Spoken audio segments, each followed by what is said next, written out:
I'm recording. Okay, good. Hi, everyone. Hi, recording. Hello, guys. So our first small introduction to the to use gRPC services for Flutter applications. Currently, so the scope is where we have client-server applications. So we have server application server, and we have some clients. This is not related to the just only self-contained applications, but when we have some central server and clients working with it, communicating with it. This could be game server, chat service, or some enterprise applications. And so we need to use some ways how our clients would communicate with the server. There are different approaches. Yeah, for our time and current time, most used is REST API. Yeah, because it is simple. But Google introduced about more than 10 years ago. Google introduced gRPC protocol, which is more performant and started to be used in Google very widely. And many enterprises started to use this gRPC due to its scalability, performance, yeah, and also simplicity. So when we will take a look to and compare REST and gRPC, so we can see that REST based on the HTTP version 1, and it is based on the model how it works. So we have a request and we have response back. It is text based, and the issue with this with the REST protocol, it has mixed architecture layers. So what I mean, so we have REST is using HTTP protocol explicitly. So it highlights put, update, get, protocol words methods directly to expose directly for developers. So developers should take care about them how to use these REST HTTP methods. gRPC, on the other side, it uses more modern HTTP version 2 protocol, which is much more scalable, and it supports different models for communication. There are same as for the HTTP version 1, request response communication. It supports one request and a stream of responses back from the server. It also supports stream request from the client and one response from the server. So as the example, like request and stream response, for example, YouTube videos, for example, video. So we requested one video and we'll get multiple chunks of video stream back. Or for the stream request, yeah, we could have, for example, we uploading a big file to the server. So we could send our big file by chunks, and just only in the end we could have a response from the server. Okay, received. Also, we could have a bidirectional streams. For example, it could be used for chats or for games when we have sending and receiving messages. So the gRPC, there are many evaluations and comparisons about performance, but in general, this is gRPC minimum is using minimum 20% less traffic than REST, and it uses minimum 20% less resources. As a result, it also has better performance. In our time, in our time. I remember some experts they are saying that in 10 years 20% of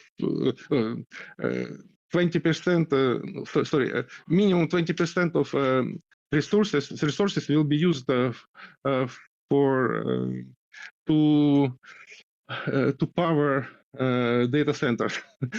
So it means that we need to take care about if we can reduce computing energy, if we could reduce computer execution, yeah, as minimum as much as possible. So it would be very great. Same as in our time, yeah, we are using when we are collecting waste, right, in order for recycling, and the same way is expecting we would also use for to reduce energy on our planet.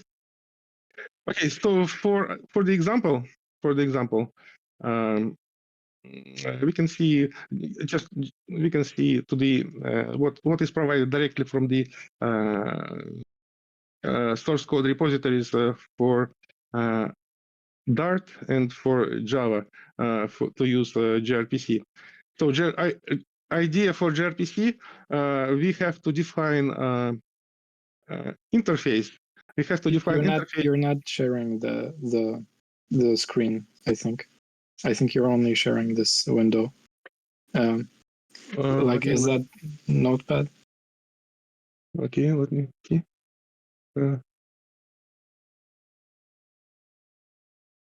I don't know if you changed it on your end. Yeah, I changed it to the another window, but okay.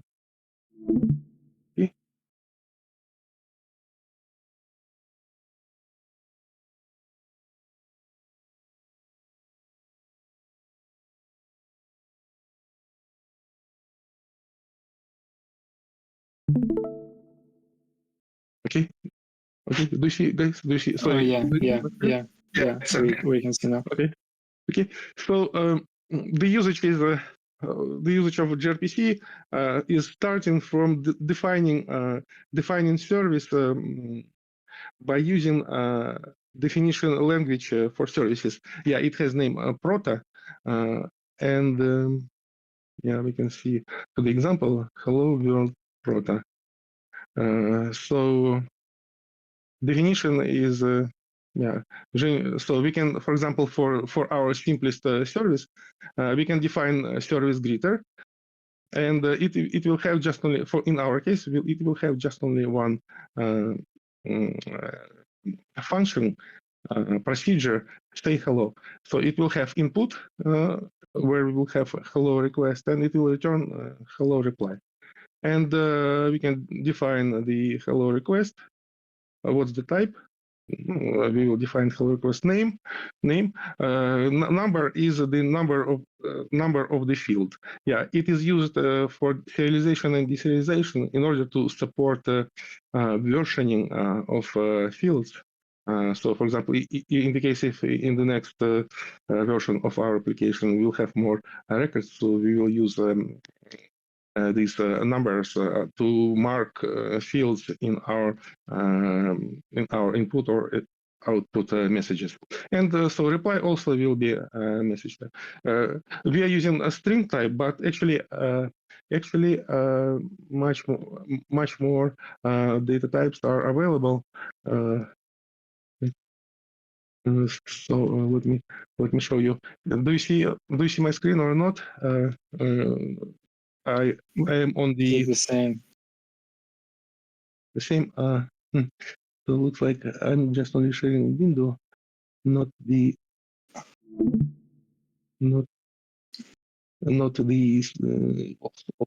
all my screen. Yeah. Screen.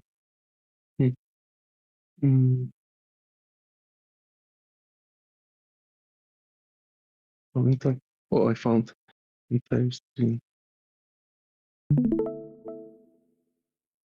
Okay, guys, do you see my screen? Yeah, we do. Yeah, I am on the side on the side of protocol buffer description. So this is protocol buffer. They are used underline under gRPC. This is the binary serialization mechanism, how we would store our data types in binary representation. And in our example, we have string, but in reality, there are some different types like double, float, int 32, int 64, unsigned, signed, like string, boolean, bytes. And also there are also more complicated types available. Like for example, to keep a timestamp, to keep timestamp or to keep dates. And also it is possible to keep lists and maps. So in the case of list, so the prefix repeated would be used, and in the case, we could store multiple values of the same type for the same field. Or for maps, we could use a similar construction what we could see in Dart or in Java. So just a map of type for keys and type for values. So, but returning back to the example, so we have a definition of hello world protofile. So we have to define this protofile, and based on this protofile, we could generate stubs to be used in our target language. I'm using currently Java and Dart. So and Dart we could use from Flutter. But many programming languages are supported, like C#, JavaScript, C, C++, Ruby, etc., and Rust, Go. So based on the protofile, we will have generated stubs, and yeah, we can see to the example of generate stub. Like for Java, yeah, it would be like in blocking stub. So yeah, so we can see all this, actually, pretty much of code, yeah, but we will not touch this code directly. And as soon as our definition will be changed, so for example, we will need to add more functions to use, or more, and we will extend our messages with different fields. Yeah, so these stubs will be just automatically regenerated. Yeah, so we don't need to use them and to take care about them. It will happen automatically. So on the server side, so in our example, yeah, I will use Java server side on the server side, and as the client, yeah, we will have Dart. And on Java side, yeah, actually real implementation, what is required from us in this simple example, this is just only to use so we will use the extend the generated greeter service by gRPC proto-C generator, and we'll have just only to provide our implementation. So in our case, actually, yeah, it will set the message. So we will get a name from the client, and it will set the message to the hello plus the name from the client. That's it. Yeah. So this is just simple part. Yeah, for actually for any language. Some wrapping code, but in reality, the real implementation, will be just will be focused on your logic, what is required for your project. And on the Dart side, on the Dart side, so we have, this is the Dart project. We have the same definition of protofile to describe the greeter service, say hello request reply, and hello request with the name, and hello reply with the message back. And gRPC will also generate for every language. Yeah, it has plugins to generate related code on this language, and so it generates some automatically some code. We can see probably it is not readable, but we don't need to take care about this because it will be generated automatically for our part. Yeah, for the client.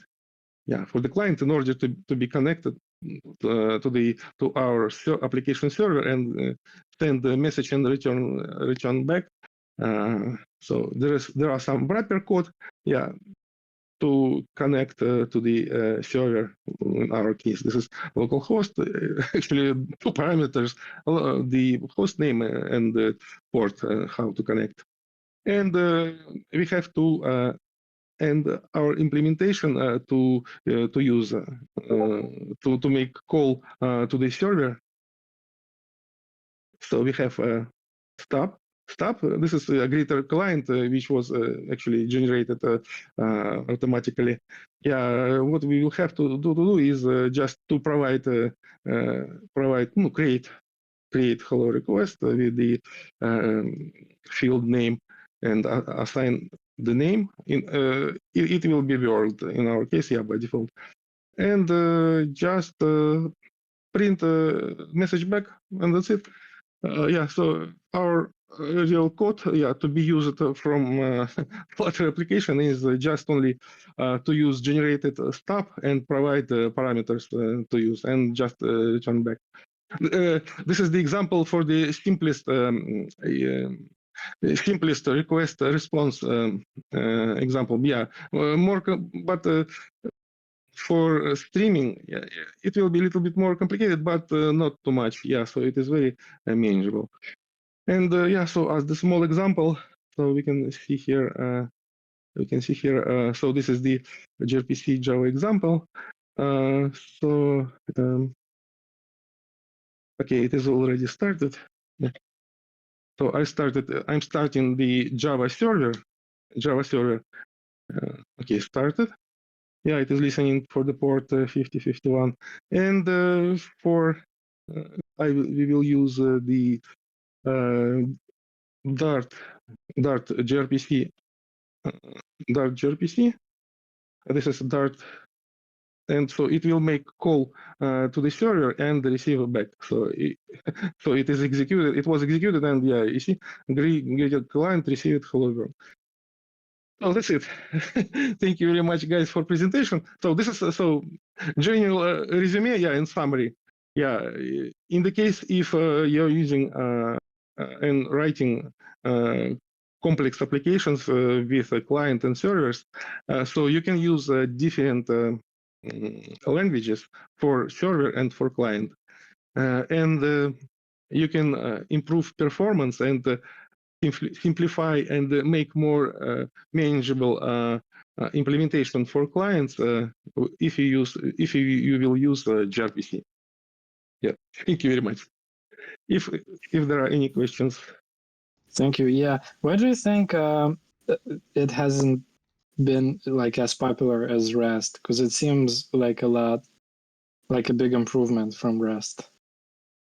It is yeah, company are moving to gRPC more and more. Yeah, I see in statistics and like Netflix, like etcd server, Google itself. Yeah, I saw article where they have every day every minute they have millions of requests, and they are migrated all the services to gRPC because it makes a huge improvement for performance and traffic usage. So if you will multiple, for example, if we have messages to 100 bytes, and for example, binary serialization for gRPC will be, for example, 20 bytes. Yeah, so 80 bytes multiplied for millions of messages. So it will make a huge impact. Yeah, and company just this is probably conservative thinking probably. But Okay. company more and more moving to gRPC And services. what was your like at the first meeting? You were talking about like the something that you wanted to create that has to do with gRPC. What was that? I'm playing with open source enterprise resource planning system, IDMPR. It is Java based, and now currently it has REST based implementation so it exposes API through the REST. And my hope is to add additionally and expose API through the gRPC. I see big impact and big value to switch to the gRPC. Because it will be simpler for clients to use this. Because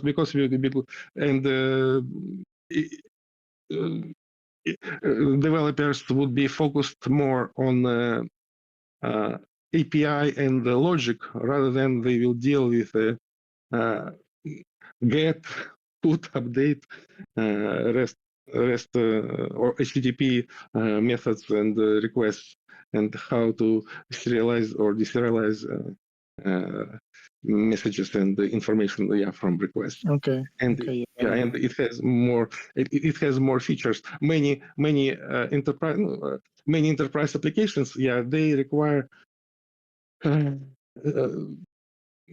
multiple requests in order to execute, to prepare and perform some action. It is required to execute multiple sequential calls. So with gRPC, it is possible to use streaming and reduce the traffic and simplify development. As in order to deal with this issue, for example, GraphQL was implemented on top of REST, right? In order to by Facebook, in order to be able to pack several requests to the one, just only to the one request, and to have multiple responses, in one response. Okay, Igor, thank you. It's been a nice presentation. So there's one question in the chat, but we're running low on time. So maybe after the next presentation, you can answer Jin. Yeah, he just arrived. Okay, sure. Okay, so sure. Thank you very much. Thank you very much. Applause. Thank you so much. All right. Okay. So now it's your turn, Timur. Can you share your screen, please? I'm doing that. Hold on. Okay, I think I just need to do this window. Okay, can you see my screen? Yeah, I mean, if this is the only window you have to show, then that's great. Yeah, I think so, yeah. So when I click, do you see this in slideshow? Yeah. Nope. Okay. So, okay, I'm gonna talk about Flutter clean architecture. Why I wanted to talk about it is I only have one, semi-working and published project in Flutter, and there I used kind of whatever I came up with as my architecture, and it got really messy. And I was like, okay, I have to improve this because my developer workflow is stopped just by messy code and not by I don't actually think about Flutter or developing. I'm just forgetting where things are. And I was looking online at what is a good approach to designing applications, and I guess it has to do more with software engineering. And I saw clean architecture and how it's done in Flutter, and that's why I wanted to talk about it. But so I was preparing for since the last meeting, so I might not be I might not sound like a perfect expert, but I hope it's okay.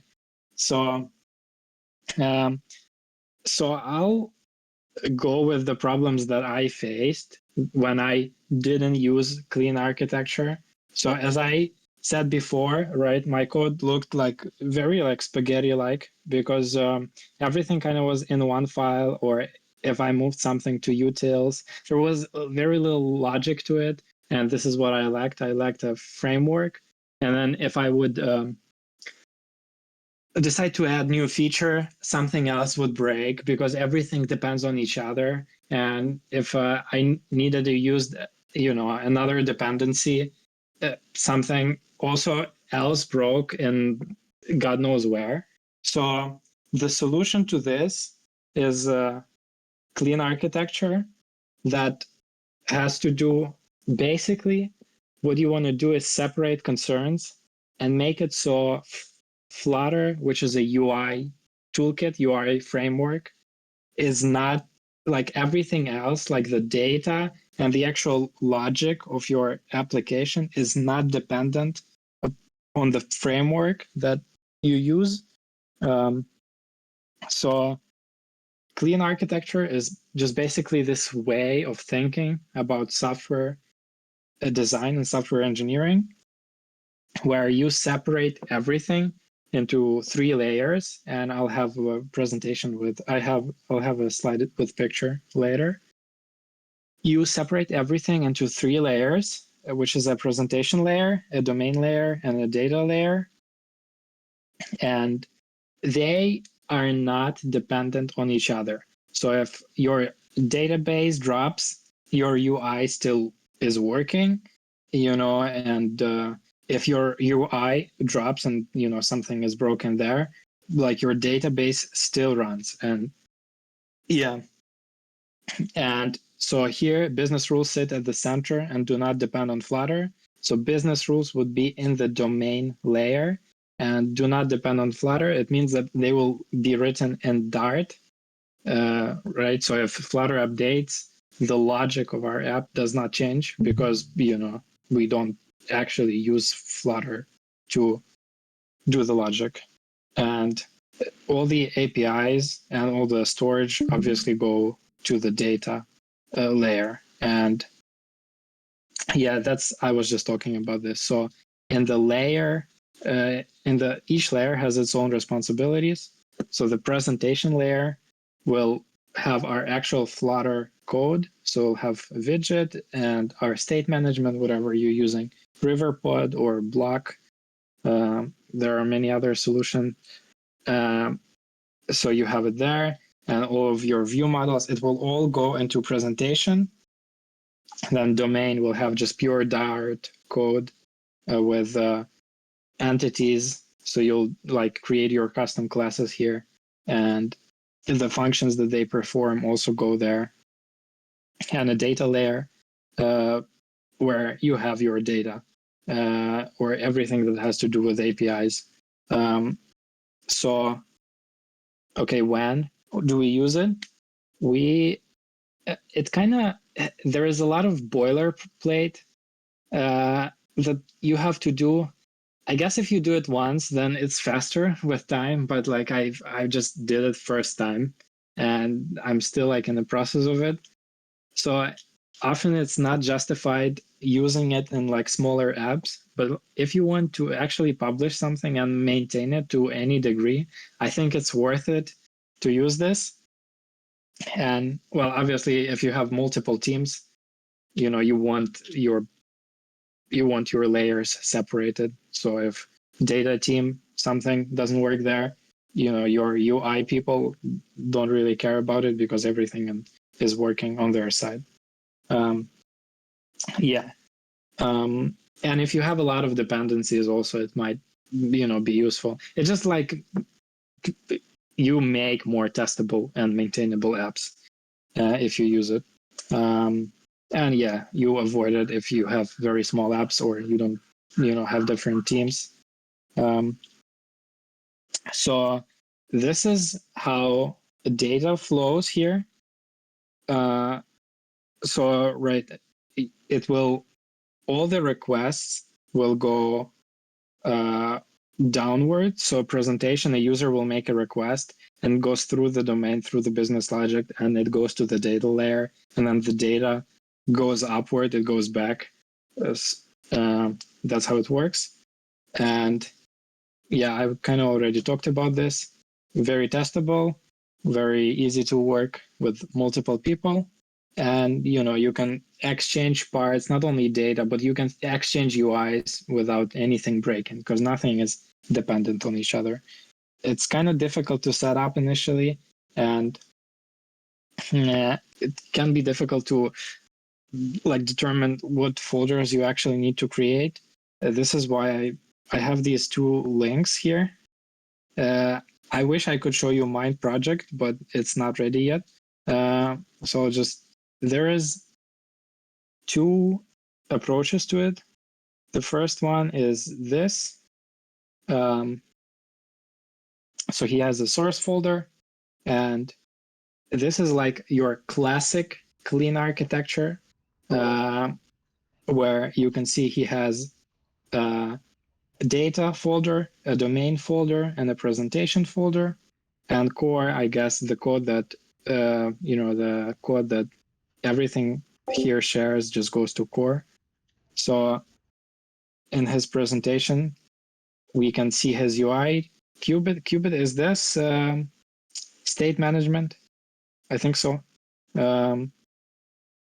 So this is, I assume, his screens. So all the Flutter elements will go here. Yeah. So we see the build, and this is what gets outputted on the screen. The scaffolds and everything. So this is view. If Flutter updates tomorrow, everything in his data folder doesn't care about it because there is no Flutter in here. And I'll share these links, I guess, with people who may be watching it on YouTube. I think this is a good Timur, can project. you zoom in? It's Yeah. very small. Oh, I'm sorry. Yeah. I Now don't. we see. Okay. Okay. Thanks. So okay. We go to domain, and this is what I like, right? This is his entities, and this is just in Dart. So this is for a movie app, I think. Yeah. So he has an actor entity, and he just created a custom class, and this is the fields that it has, and this is just pure Dart, so it will always work, which is really good. Yeah. This guy has 5 articles on Flutter clean architecture, and he builds this app, this movie app, which is fully functioning. And this is what I was this is my source for this talk. I think this is a really good project. Why I said that this is kind of classic clean architecture, because he has the 3 layers that I was talking about, a presentation layer, a domain layer, and a data layer. I feel like there is a better way of doing this, because as this grows, if you have a lot of features in your app, it's kind of difficult to find where a single feature lives, because you have these 3 folders, and like if I want to just look at like actor lookup as a feature or movie search as a feature, it's really difficult to find where it is, right? Because in presentation it may be somewhere in view, and movie detail maybe or movie view, but it's difficult for me to find the actual search function. So a kind of modified version of clean architecture is the second link, where he has a features folder. And then this is a basic project. So in this kind of just boilerplate. He just has an auth feature and home screen feature. And when you go there, that folder has these layers that I was talking about. This I find really easy to understand, easy to get in the new project, easy to maintain. And this is how I would, build my potential apps. I would use Flutter clean architecture. I think this guy also has a Medium article somewhere there. This is just a very good explanation. So yeah, I'll share this link. And so yeah, this was basically my understanding of what clean architecture is and why do we need to use it. Maybe I have another slide there. Yeah, just to recap everything. So what Flutter clean architecture is just a way of designing software and designing architecture. And why do we need to use it? Because we want to have scalable and maintainable apps that multiple people can work on at the same time. And right, and then it's just good to look at. You have good maintainable code that is easy to understand, even if you are not, like, you don't have to spend hours to figure out what is happening. And also really testable. Yeah, you're supposed to do test-driven development. Really good for testing, especially the feature approach. So yeah, this was my Flutter clean architecture presentation. Yeah, if you guys have questions. Any questions?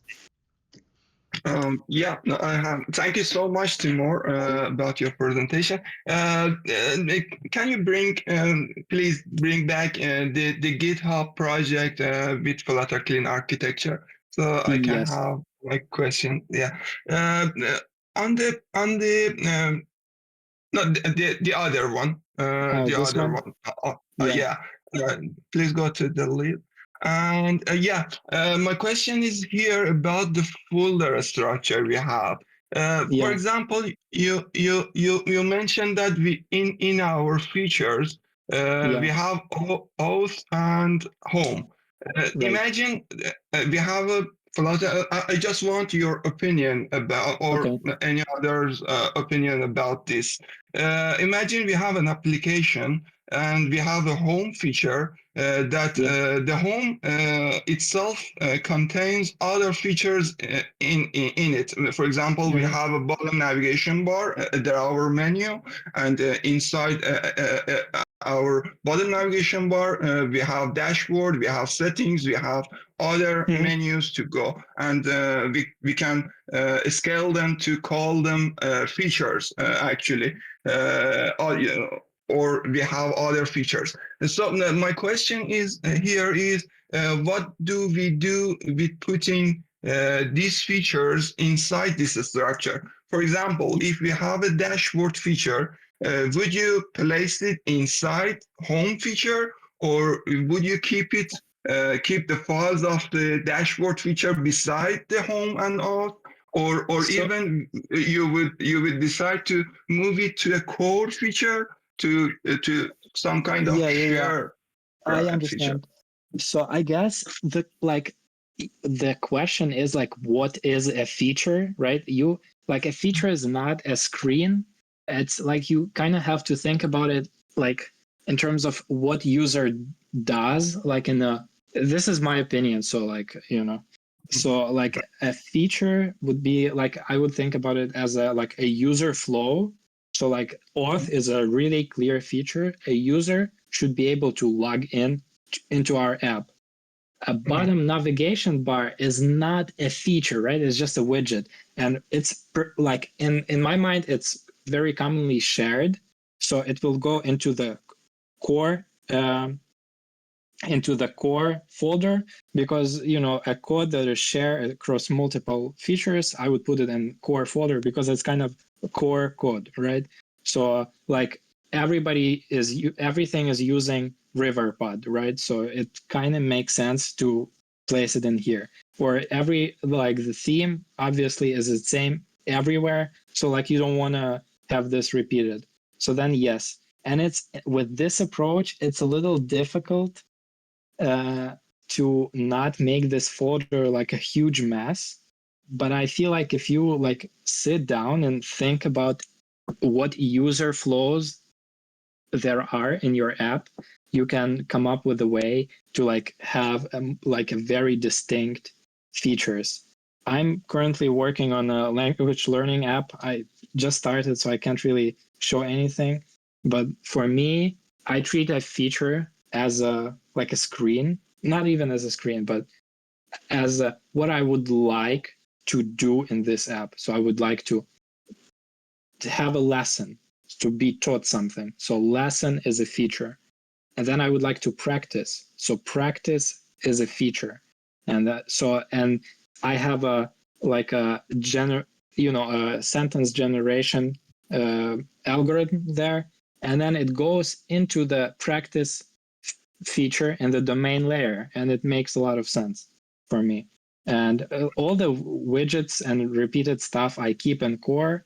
I also have a utils folder, and like my struggle right now is to just design it in such a way so nothing is overblown and nothing becomes like everything should be like you should understand most of the stuff. So yeah, that I think does that answer your question? Hey, Tim, Yeah, yeah, I got.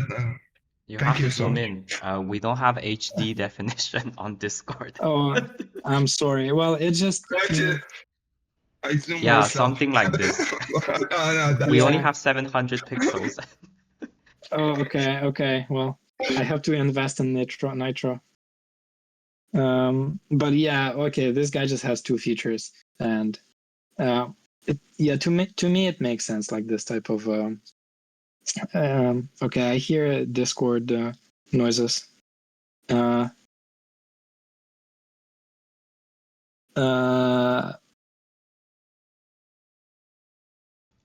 to provide. Well, any that other was not for me. questions? Okay. Or is somebody asking question in the chat?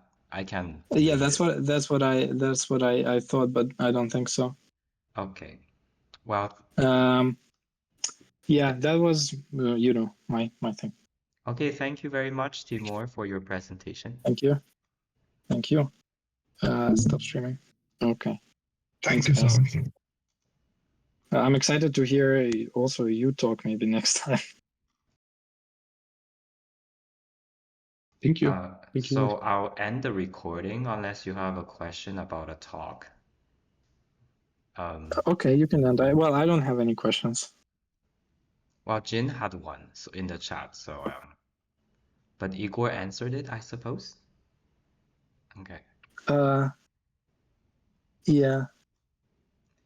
Yeah, I'm not going to put the Hangout discussion in the recording, right? It's only Yeah, the we have presentations. we have a question: how do you document gRPC, and is there something like OpenAPI or Swagger? So as the response, so the protofiles where we are defining interface services and objects. So this is the main documentation files and for different languages, because based on this definition, gRPC will generate language-related stubs. But also related to the OpenAPI, there is a utility to generate a documentation, and it has integration with OpenAPI and Swagger. So it is possible to generate like OpenAPI Swagger docs for gRPC. Kind of similar, where it is possible, to see examples and input messages, example for input messages, output messages, definitions. Nicely looking documentation. Yep, that's it.